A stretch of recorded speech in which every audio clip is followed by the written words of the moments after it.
ভাষাটাও মুস্তাক ভাই যেটা বলেছেন এটা আমি মনে করছি যে এটা অনেক স্পেসিফিক হয়। সংবিধানে অবশ্যই এটা একটা গাইডলাইন থাকতে হবে এটা মনে করি, আর সিম্পল মেজরিটিতেই সিদ্ধান্ত হওয়া উচিত বলে মনে হয়। এই তিনটা প্রিসাইজ, একেবারে প্রিসাইজ। Thank you. ধন্যবাদ জনাব মাসুদ রানা। আমন্ত্রণ জানাচ্ছি ডক্টর আহমদ আব্দুল কাদের, খেলাফত মজলিস, এবং এরপরে কথা বলবেন জনাব শহীদ উদ্দিন মাহমুদ স্বপন, জেএসডি। বিসমিল্লাহির রহমানির রহিম। জনাব সভাপতি, মাননীয় নেতৃবৃন্দ, আসসালামু আলাইকুম ওয়া রাহমাতুল্লাহ। আমাদের প্রস্তাব হচ্ছে, কমিশনের প্রস্তাব করেছে এই 7টির মধ্যে 5টিতে আমরা একমত, আর দুটো যদি উচ্চভূত হয় তাহলে স্পিকার এবং ডেপুটি স্পিকার সেখানে থাকবেন, আর না হলে 5 জনই হবেন। এটাই আমার অভিমত। আর কি হচ্ছে, সংবিধানে উল্লেখ থাকতে হবে, এটা জরুরি। আর তৃতীয় হচ্ছে 7 জন হলে 5 জনের, আর 5 জন হলে পরে 3 জন বা 4 জনের ঐক্যমতে সিদ্ধান্ত হতে হবে। ধন্যবাদ।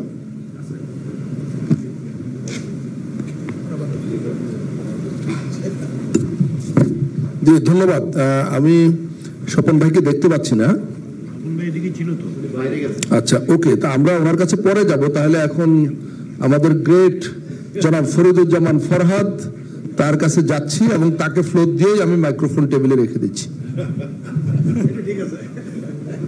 আমি তো আজকে বিসমিল্লাহির রহমানির রহিম। সম্মানীয় সভাপতি, নেতৃবৃন্দ, আমি আজকে 1 মিনিটই শেষ করে দেবো, অর্থাৎ মাইক্রোফোন হাতে রাখলে কোনো সমস্যা নেই। এই যে কমিটি 7 জনের জায়গায় আমরা 5 জন বলবো। 5 জন হচ্ছে চিফ জাস্টিসের প্রতিনিধি, আর এখানে সংসদ নেতা বলছেন। সংসদ নেতা বলে আমরা আগে ঠিক করেছি যে যিনি প্রাইম মিনিস্টার হবেন তিনি সংসদ নেতা। প্রাইম মিনিস্টার সবসময় নাও থাকতে পারেন, সংসদ নেতার মনোনীত একজন ব্যক্তি হতে হবে, নেতার মনোনীত ব্যক্তি। এটাই, বাকি সব ঠিক আছে। Thank you. অনেক ধন্যবাদ। একটা ব্যতিক্রমী প্রস্তাব আসলো মাননীয় সহসভাপতি। ওনারা বলেছেন কেউ কেউ যে এখানে সংসদ নেতা না রেখে প্রধানমন্ত্রী স্পেসিফিক করে দেওয়া ভালো। ফরহাদ ভাই তিনি বলেছেন সংসদ নেতা থাকবে, প্রধানমন্ত্রী নয়, সংসদ নেতা অথবা তার প্রতিনিধি, তাই তো? জি হ্যাঁ, ওইটাই আমি একটু আগে সেটা বলেছি যে গতকালকের আলোচনায় এটা এসেছিল। শেষ করতে দিন। গতকাল আলোচনায় এসেছিল যে শুধুমাত্র প্রধানমন্ত্রী বা সংসদ নেতা না রেখে প্রধানমন্ত্রী বা তার প্রতিনিধি, বিরোধী দলের নেতা অথবা তার প্রতিনিধি, এটা গতকালই আলোচিত হয়েছে, একটু আগে আমি বলেছি। এবং আপনি বলেছেন 5 জন, তাহলে কোন 2 জনকে বাদ দিচ্ছেন সেটা তো বলেন। সংসদ নেতা, ডেপুটি স্পিকার, রাষ্ট্রপতি থেকে বাদ দিয়ে রাষ্ট্রপতি বাদ এবং থার্ড পার্টি বাদ, চিফ জাস্টিস থেকে একজন। চিফ জাস্টিস থাকবে, চিফ জাস্টিস মনোনীত আপিল বিভাগের একজন, কিন্তু থার্ড পার্টি থাকবে না। থার্ড পার্টি থাকবে না, রাষ্ট্রপতিও থাকবে না। আচ্ছা, এইটা একটা ব্যতিক্রম। রাষ্ট্রপতির প্রতিনিধি থাকবে না এবং তৃতীয় বৃহত্তম দল অথবা প্রধান বিরোধী দল ব্যতীত অপরাপর বিরোধী দলের প্রতিনিধি থাকবে না। এটা আপনার অবস্থান?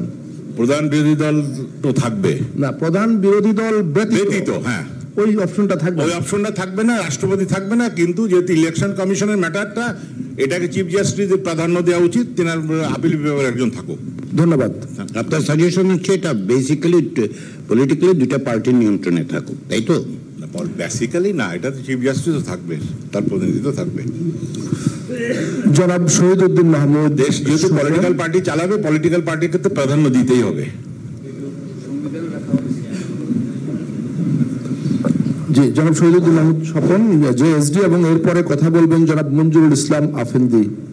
আসসালামু আলাইকুম। 7 জনের যেই প্রস্তাবনা, সেখানে একটা বিষয় আমার একটু দৃষ্টি আকর্ষণ করছি আপনাদের, যে রাষ্ট্রপতির মনোনীত প্রতিনিধির কথা বলা হয়েছে। আমরা অনেকে বলছি যে রাষ্ট্রপতির প্রতিনিধি থাকবার বিষয়টি থাকে যদি, তাহলে ওনার মতামত দেওয়ার বিষয়টা এখানে থাকে। তো রাষ্ট্রের প্রধান ব্যক্তি এই বিষয়ে মতামত যদি না নেওয়া যায় বা না নিতে চাই, তাহলে সেটি বাদ দেওয়া যায়। একই সাথে রাষ্ট্রপতি তো অ্যাপয়েন্টিং অথরিটি, মানে এই কমিটির, তাহলে যিনি এটি নিয়োগ করছেন এই কমিটিটাকে, তার কোনো মতামত থাকছে না, সেটাও একটা মানে বিতর্ক তৈরি করবে। যিনি যার নামে স্বাক্ষরিত হবে এই কমিটি, ওনার মতামত থাকবার বিষয় আছে, সেই অর্থে রাষ্ট্রপতির এই প্রতিনিধি থাকবার বিষয়টি আছে। আর প্রধান বিচারপতির প্রশ্নে ফারুক হাসান যে কথাটা বলেছেন সেটি আমি একমত। আর যেটা আপিল বিভাগের রিটায়ার্ড জাস্টিস এখানে অন্তর্ভুক্ত করা উচিত, কর্মরত করাটা ঠিক হবে না। আর নির্বাচন পদ্ধতিটা 5:2 এভাবে হলে ভালো হয়। ধন্যবাদ আপনার। ধন্যবাদ জনাব শহীদুদ্দিন মাহমুদ স্বপন। আমন্ত্রণ জানাচ্ছি মাওলানা মঞ্জুরুল ইসলাম আফ্রিদি, মহাসচিব জমিয়ত উলামা ইসলাম, এবং তারপরে আমার আর একটি স্লিপ আমার কাছে আছে, সাধনা মহল আমজনতার দল। আসসালামু আলাইকুম রহমতুল্লাহ, সবাইকে ধন্যবাদ। সংশোধনে আমরা একমত, 7-এর জায়গায় 5, সেক্ষেত্রে সংসদ নেতা কিংবা তার প্রতিনিধি, বিরোধী দলীয় নেতা কিংবা তার প্রতিনিধি, আর স্পিকার ডেপুটি স্পিকার তো আছেই, আর প্রধান বিচারপতির একজন, আর সিম্পল মেজরিটি। জি, এই 3টি। ধন্যবাদ। সাধনা মহল আমজনতার দল, এবং আপাতত এই বিষয়ে আর বলবার কাউকে, আচ্ছা জি, জনাব আক্তার হোসেন বলবেন, এরপরে ন্যাশনাল সিটিজেন্স পার্টি। সাধারণ মহল, আপনি একটু কয়েক সেকেন্ড সময় দিয়েন। জনাব মঞ্জুরুল ইসলাম আফ্রিদি, আপনি কি আপনার আইডিয়াটা আরেকবার একটু ক্লিয়ার করবেন? আমি বলেছি আমরা সংবিধান সংশোধনে একমত। দ্বিতীয়ত 7 জনের জায়গায় 5 জন, স্পিকার, ডেপুটি স্পিকার, সংসদ নেতা কিংবা তার প্রতিনিধি, বিরোধী দলীয় নেতা কিংবা তার প্রতিনিধি, প্রধান বিচারপতির একজন প্রতিনিধি আপিল বিভাগ থেকে, এই 5 জন, আর সিম্পল মেজরিটি। ওকে, ধন্যবাদ। স্পেসিফিক সাধনা মহল। আসসালামু আলাইকুম। আমজনতা দলের পক্ষ থেকে আমরা নিয়োগ কমিটির যে কম্পোজিশন, এটা সংবিধানে উল্লেখ করে সংবিধানকে ভারী করার পক্ষে না, আইন দ্বারা এন্ডোর্স করার পক্ষে। আর 7 জনের ক্ষেত্রে আবারও রাষ্ট্রপতির এবং বিচার বিভাগের কে এখানে সংযুক্তি করার পক্ষে না, কাজে 5 জনের কমিটি হতে পারে। আর বাছাই প্রক্রিয়ার ক্ষেত্রে যদি ভোটে সিলেকশন হয়ে যায় তো হলো, না হলে তো আমাদের র্যাঙ্কিং চয়েসের একটা অপশন থেকেই যায়। আর আরেকটা একটু কথা বলি যে আপনি বলছিলেন যে বিকল্প কারা বা কাদের কোন জনগোষ্ঠীর পক্ষ থেকে হতে পারে, এটা জাস্ট বিবেচনা করার জন্য যে যদি ওরকম স্কোপ থাকে বা পরিবর্তন আনা যায়, তাহলে খুব আদর্শবান, দুর্নীতির কোনো ইতিহাস নাই এমন যারা নির্বাচন প্রক্রিয়া বোঝেন, শিক্ষক হতে পারেন, মানে তাদেরকেও তো আমরা আসলে কমিটিতে নিরপেক্ষতা জায়গা থেকে রাখতে পারি কিনা বিবেচনা করার জন্য। ধন্যবাদ। মানে আপনার নাগরিক প্রতিনিধি হিসাবে নাকি? জি, ধন্যবাদ। জনাব আক্তার হোসেন, সদস্য সচিব, ন্যাশনাল সিটিজেন্স পার্টি। আসসালামু আলাইকুম। একটু ঘোরার কথা বলি। আমরা আসলে শুরুতে এনসিসির কথা বলেছিলাম, সেখান থেকে সাংবিধানিক এবং সংবিধিবদ্ধ প্রতিষ্ঠানগুলোতে নিয়োগ কমিটি এই হিসেবে এটা নামকরণ হলো। তারপরে প্রত্যেকটা আলাদা আলাদা করে আলোচনা হচ্ছে এখানে। এটা আসলে কোন জায়গায় গিয়ে ঠেকবে, এটা একটা প্রশ্ন তৈরি হয়েছে আমাদের মধ্যে। আমরা স্পষ্ট করে বলি যে এই প্রতিষ্ঠানগুলোতে যাতে স্বতন্ত্রভাবে একটা নিয়োগ বডি থাকে এবং সেটা যেন সংবিধানে মাস্ট উল্লেখ করা থাকে, সে ব্যাপারে আমরা জোরারোপ করছি। কেন যেন মনে হচ্ছে এনসিসি থেকে নিয়োগ কমিটি থেকে আলাদা আলাদা করে আলোচনা এবং সেটাকে আস্তে আস্তে সংবিধানের বাইরে ঠেলে দেওয়া, এবং যাতে করে আগে যেরকমটা ছিল ঠিক সেরকম একটা রেপ্লিকাই আবার প্রস্তাবনা নিয়ে আসা, ঠিক এই দিকে কেন্দ্রীয় কমিশনের প্রস্তাবনাগুলো সামনের দিকে অগ্রসর হচ্ছে। তো সেক্ষেত্রে আমরা বলছি যাতে করে এগুলো সংবিধানের মধ্যে অবশ্যই উল্লেখ করা থাকে। এবং অনেকে 7 জনের মধ্যে সিম্পল মেজরিটির কথা বলছেন, কিন্তু আমরা মনে করি যে সিম্পল মেজরিটি না, এটা 2/3 মেজরিটি হওয়া প্রয়োজন। 7-এর মধ্যে 2/3 মেজরিটি আসলে পার্সেন্টেজ হিসেব করাটা কঠিন হয়। সেক্ষেত্রে অন্তত 5 জন, 7-এ অন্তত 5 জনের যেন একটা সমর্থন থাকে, সে ব্যাপারটা আমরা প্রস্তাব করছি। আর এই যে 5টা বিষয়, সেটাকে কি সংবিধানে এখন যেমন 3টা বিষয় বা 4টা বিষয় আলাদা আলাদা করে বলা আছে সেভাবে থাকবে, নাকি একটা কমন জায়গার মধ্যে বিষয়গুলোকে একখানে নিয়ে আসা হবে? আমরা দেখেছি যে নির্বাচন কমিশন, পিএসসি, সেগুলোতে কিন্তু বডিগুলো একই ধরনের, সেক্ষেত্রে আলাদা আলাদা বডি আকারে এখানে সংবিধান উল্লেখ করা থাকবে, নাকি একটা হিসেবে এটা উল্লেখ করা থাকবে? সেটা একটু আলোচনাটা হওয়া দরকার। অনেকে সংবিধানের কলেবর ভারী হয়ে যাবে এমনটা বলছেন, কিন্তু আসলে তেমনটা না। সংবিধানে কিন্তু এই কথাটা অলরেডি উল্লেখ করা আছে। সংবিধানে বলা আছে রাষ্ট্রপতি দিবেন, কিন্তু আমরা জাস্ট অ্যাড করতেছি যে রাষ্ট্রপতি দেওয়া বলতে তো আসলে প্রধানমন্ত্রী সেগুলো দিতেন, তার বাইরে গিয়ে তো রাষ্ট্রপতি যাওয়ার ক্ষমতা নেই। সেখানে শুধু প্রধানমন্ত্রীর এখতিয়ারটা না থেকে সেটা যেন একটা ডাইভার্স, একটা বিচার বিভাগের প্রতিনিধি, রাষ্ট্রপতির একজন প্রতিনিধি, বিরোধী দলের প্রতিনিধি থাকে, সরকারি দলের প্রতিনিধি থাকে, সকলের সমন্বিত একটা যাতে বডি হয়। আমরা শুধুমাত্র এই কথাটুকু এখানে বলছি, এবং বাকি যা কিছু সেগুলো তো আইনের দ্বারা নির্ধারিত হবে। আইনের দ্বারা যা কিছু নির্ধারিত হওয়ার কোয়ালিফিকেশনস বা অন্য যা কোনো কিছু বা প্রসিডিউর যেগুলো, সেই জিনিসগুলো আইনে বিবৃত থাকলো। কিন্তু মূল যে বিষয়টা, আমরা একটা স্বতন্ত্র বডি চাচ্ছি, একটা শক্তিশালী বডি, যেটা সরকারি দল, বিরোধী দল সকলের একটা সম্মিলনের মধ্য দিয়ে গঠিত হবে, এবং সেটা একটা স্বাতন্ত্র্য বজায় রেখে সাংবিধানিক এবং সংবিধিবদ্ধ প্রতিষ্ঠানগুলোতে নিয়োগ সম্পূর্ণ করবে। এই কথাটা যেন অবশ্যই সংবিধানের মধ্যে উল্লেখ করা হয়, সেটা আমরা জোরভাবে দাবি জানাচ্ছি। সংবিধানের কলবর তাতে বৃদ্ধি হয় না, সেখানে রাষ্ট্রপতি উনি প্রধানমন্ত্রীর নির্দেশেই করে থাকেন, সেই জায়গাটাতে কয়েকটা সংখ্যা শুধুমাত্র বৃদ্ধি পায়, এবং এটা আমাদের গণতন্ত্রের সুরক্ষার জন্য জরুরি বলে আমরা মনে করি। ধন্যবাদ।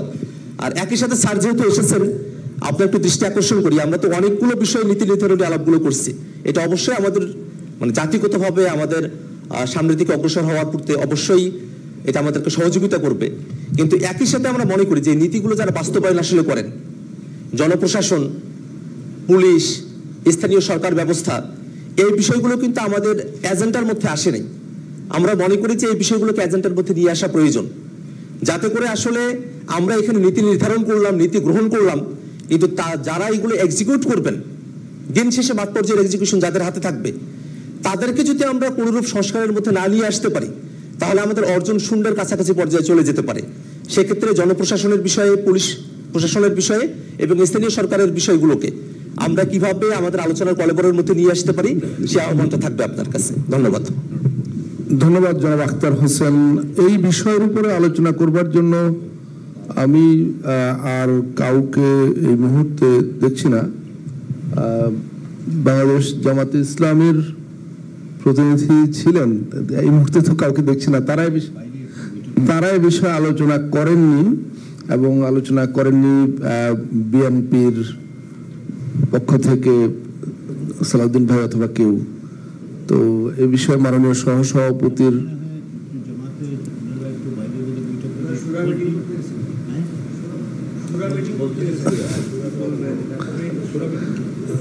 মঞ্জু ভাইয়ের এই বিষয়ে ধরেন অভিজ্ঞতার আলোকে নিয়ে জানাচ্ছেন আমাদের।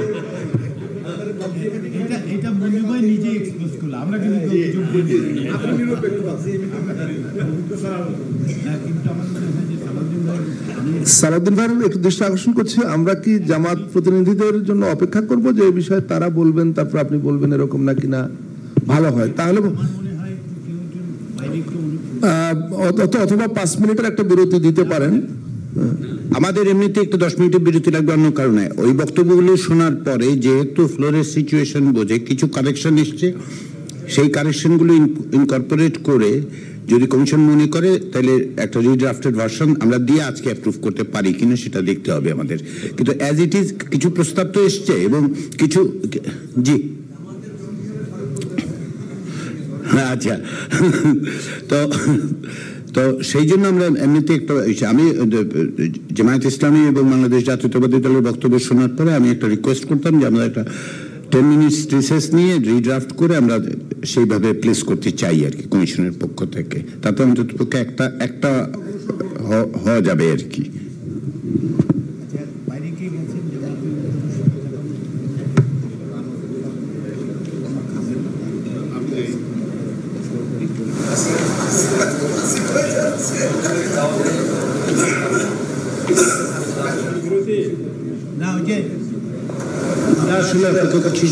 এই কাজে সে অত্যন্ত দক্ষতার সঙ্গে জামায়াতের নেতৃবৃন্দদেরকে নিয়ে এসেছেন।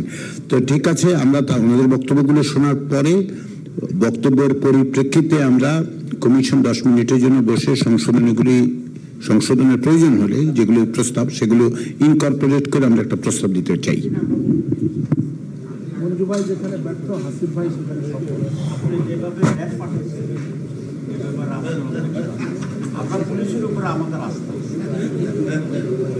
আমি ভাবছিলাম আমি পাঠিয়েছি রেপ REP, সে যে RAB হয়ে গেছে এটা টের পাই নাই আমি।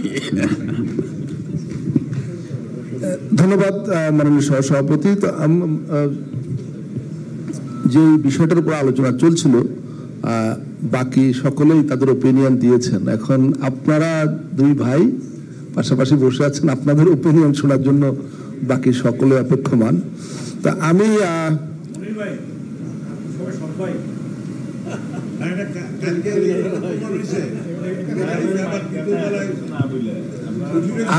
আমি আমন্ত্রণ জানাচ্ছি বাংলাদেশ জামাতে ইসলামীর নায়েবে আমির ডাক্তার সৈয়দ আব্দুল্লাহ মোহাম্মদ তাহের ভাইকে। বিসমিল্লাহির রহমানির রহিম, নাহমাদুহু ওয়া নুসাল্লি আলা রাসূলিল কারীম। আপনারা নিশ্চয়ই লক্ষ্য করছেন পুরা হাউজে বিগত সব দিন আমরা সহজ সরল মানুষ, সহজ সরল দল, যেটা বেশি হয় সঠিক মনে করি এটাতে আমরা রাজি হয়ে যাই। এখানে আমাদের কোনো কিছু নেই। আজকেও আমরা আপনাদের মূল প্রস্তাবে রাজি। ফরমেশনের ব্যাপারে আমরা মনে করি সরকারি দল তো 2 জন, প্রাইম মিনিস্টার এবং স্পিকার, বিরোধী দল একইভাবে 2 জন, leader of the house and deputy speaker, ব্র্যাকেটে বিরোধী দল, এটা থাকতে হবে ব্র্যাকেটে। আর বিরোধী দল থেকে সেকেন্ড যেটা হবে সেটি, এই 5 জনের কমিটি আমরা এগ্রি করি। বিরোধী দলের জন্য বলছি যে এটি কথা আসছে, 3য় বৃহত্তম দল অনেক সময় ট্রেজারি বেঞ্চও হইতে পারে। তো সুতরাং ট্রেজারি বেঞ্চ না, বিরোধী দলের অবস্থানরত আইডেন্টিফাইড যিনি সেকেন্ড হাইস্ট, ট্রেজারি বেঞ্চ ব্যতিরেকে সেটা বলছি। কতটা ক্লিয়ার হয়েছে না হয়নি? না, ক্লিয়ার হয়নি তাহের ভাই। তার মানে আপনারা বলছেন রাষ্ট্রপতির প্রতিনিধি এবং প্রধান বিচারপতির প্রতিনিধি এই দুটোকে আপনারা বাদ দিতে চান? আমরা মনে করি প্রয়োজন হবে না। কিন্তু এখানে পলিটিক্যাল কম্পোজিশন ইমব্যালেন্সড, তাহলে যে বিরোধী দল থেকে তাহলে 3 জন হয়ে যাচ্ছেন 5 জনের কমিটিতে, এবং সরকারি দল থেকে প্রধানমন্ত্রী এবং স্পিকার 2 জন। আমরা মনে করি যে প্রত্যেকেই ইন্ডিপেন্ডেন্টলি তার ওপিনিয়ন দিতে পারবে, কিন্তু যেহেতু বিরোধী দলেরও একটা রিপ্রেজেন্টেশন সেখানে থাকে সেটা আমরা মনে করছি। আর আমরা যদি প্রেসিডেন্টকে আমরা সবসময় দলীয় মনে করি, কারণ প্রেসিডেন্ট একটা মেজরিটি দলের পক্ষ থেকেই সেখানে মনোনীত বা নির্বাচিত, যেটা আমরা বলে সেটা হয়। আর প্রেসিডেন্টের আগেও আমরা অনেক জায়গা থেকে বাদ দিয়ে দিয়েছি ইন প্রিন্সিপাল, যেহেতু ইজ দ্য অ্যাপয়েন্টিং অথরিটি। তো সেই জন্য আমরা যেমন প্রধান নির্বাচন ক্যাটেগরি গভর্নমেন্টের ব্যাপারে সকলের মত ছিল যে আমরা সেখানে ম্যানেজ করবো। আর একটি স্পিরিটকে আমরা এখানে আফোল্ড করতে চাচ্ছি, সেটা আমরা যেটা বলছি যে বিচার বিভাগকে আমরা কোনোভাবেই এক্সিকিউটিভ ডিসিশনের সাথে আমরা ইনভলভ করবো না। তো সে কারণেই আমরা মনে করছি যে 2টা ম্যানেজ করে 5 জন আমরা এখানে করতে পারি। কেয়ারটেকার ইস্যুতে যখন আলোচনা যখন আসছিল, তো তখনও তো আমরা বলেছি যে সার্চ কমিটি যেটা হবে সেটাও বিরোধী দল, সরকারি দল এবং 3য় বৃহত্তম দল।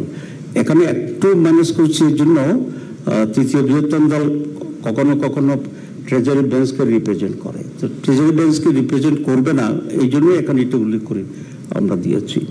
এটা আমাদের মত। তারপরে আলোচনা করে যদি দেখা যায় একটু এদিক ওদিক করেই সলিউশন হয়ে যাবে, will consider that point also.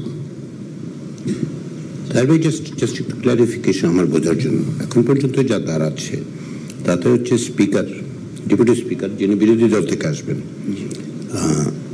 তাই তো? সংসদ নেতার বদলে প্রধানমন্ত্রী বা তাহার প্রতিনিধি, বিরোধী দলের নেতা বা তাহার প্রতিনিধি, এই পর্যন্ত আপনারা থাকছেন না? তারপর হচ্ছে 3য় বৃহত্তম দল বা প্রধান বিরোধী দল ব্যতীত অন্যান্য বিরোধী দল সমূহের একজন। এই জায়গাটা আপনার একটা কারেকশন সাজেস্ট করছেন, একটা অ্যামেন্ডমেন্ট সাজেস্ট করছেন, তাই তো? আমরা আপনি যেটা বলেছেন প্রধানমন্ত্রী বা তার প্রতিনিধি, এটার সাথে আমরা একমত না। আচ্ছা, আমরা মনে করি প্রধানমন্ত্রী থাকা উচিত, এবং বিরোধী দলীয় নেতা তার প্রতিনিধির সাথে আমরা একমত না। কারণ সে ইম্পর্টেন্ট জায়গায় অল্টারনেটিভ করলে এখানে মানের ডাইলিউশন হয়ে যেতে পারে আমরা মনে করি। এই জন্য প্রধানমন্ত্রী, বিরোধী দলীয় নেতা, এই দুই জায়গায় আমরা মনে করি এইভাবে থাকা উচিত। আর স্পিকার, ডেপুটি স্পিকার ঠিক আছে, এটা যেভাবে আছে সেভাবে। আর বলেছি বিরোধী দলীয় দ্বিতীয় বৃহত্তম, যেটা প্রধান বিরোধী দল তো হচ্ছে আগে যে বিরোধী দল বলছে, এর সেকেন্ড যিনি বিরোধী দলের যে পার্টি সেটার প্রতিনিধি।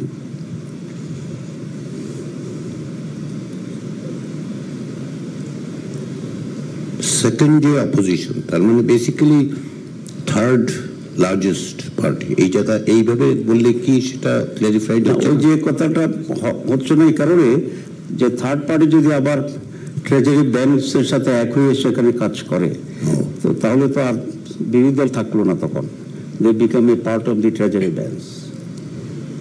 তাহলে তৃতীয় বৃহত্তম না বলে কি আমরা আপনারা প্রপোজ করছেন দ্বিতীয় বিরোধী দল? জি, দ্বিতীয় বৃহত্তম বিরোধী দল। দ্বিতীয় বৃহত্তম বিরোধী দল বলছেন আপনারা। আমি নোটটা নিচ্ছি যাতে আমাদের বুঝতে। এটা কি প্রধান বিরোধী দল ব্যতীত অন্যান্য বিরোধী দল সমূহের একজন প্রতিনিধি এটা কভার করে না আপনি মনে হচ্ছে? এটা করে যদি তারা একসাথে হইয়া একটা প্রতিনিধি বানাতে পারে। আমাদের তো টেকনিক্যাল ইস্যুগুলোই আজকাল জটিল হয়ে যাচ্ছে আমাদের জন্য। যেমন অন্যান্য বিরোধী দল থেকে একজন, তো এই একজন করার দায়িত্বটা কিভাবে হবে? আমরা যে কারণে তো নানা জায়গা থেকে এসব জায়গা থেকে আমরা সেখানে জটিলতা ভুগছি। যদি এটা হচ্ছে অন্যান্য বিরোধী থেকে একজন, নীতিগতভাবে আমাদের কোনো ডিফারেন্স নাই। We can agree with this. মানে তাহলে কি ওই অপশন রাখা, দ্বিতীয় বৃহত্তম বিরোধী দল বা প্রধান বিরোধী দল ব্যতীত অন্যান্য বিরোধী দল সমূহের একজনের প্রতিনিধি, এই ফ্রেজটা কি আপনাদের জন্য অ্যাকসেপ্টেবল হয়? অ্যাকসেপ্টেবল। আচ্ছা, আমি কোনো কমিটমেন্ট কবি, আমি বোঝার জন্য না, বোঝার জন্য, কারণ আমরা একটু ওয়াইডার জায়গাতে যেতে চাচ্ছি, এই জন্য দুটোই আপনি ইউ ক্যান অ্যাকসেপ্ট।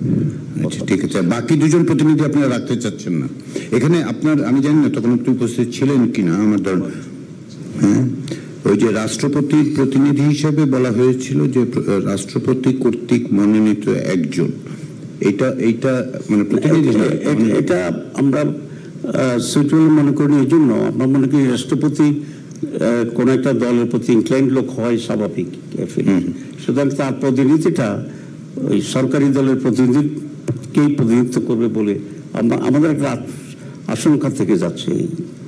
আচ্ছা, ঠিক আছে। রাষ্ট্রপতিকে ম্যানেজ করে যদি আর কোনো ইনস্টিটিউট বা বিচারপতিদের কাছ থেকে যদি আপনি নেন, সেটা সংখ্যা ব্যালেন্স করার জন্য আপনি এক দিয়েও করতে পারেন, যদি বেজোড় করার যে জায়গাটি এখানে আছে আর কি।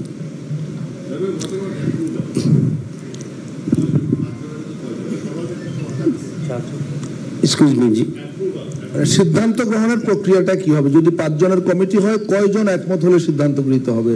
7 জন হলে কয়জন? সেই প্রস্তাবটা আমরা যে চিফ অ্যাডভাইজার করার কথা ছিল কেয়ারটেকার সরকার প্রধানে, ওটা আমরা আলোচনা করি, এরকম একটা চিন্তা করেছিলাম। এখন তো দেখি এখানে অলরেডি আছে। সেটা যদি 5 জন হয় তাহলে আমাদের মত হচ্ছে 1/4, আর যদি 7 জন হয় তাহলে 2/5। হ্যাঁ, আমরা সহজটাই গ্রহণ করবো জানার পর।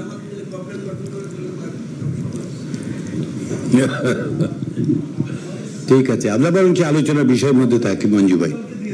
জি, এটা বিরতির জন্য আপনি এজেন্ডা দিতে পারেন, বিরতিতে। আচ্ছা, ঠিক আছে, বিরতির সময় খাওয়ার।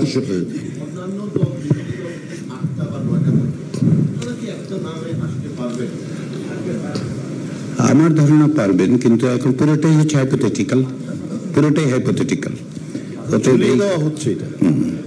কারণ এটা আসলে আপনি খুব সহজ হচ্ছে যে একটা গোপন ব্যালটে করা যায়।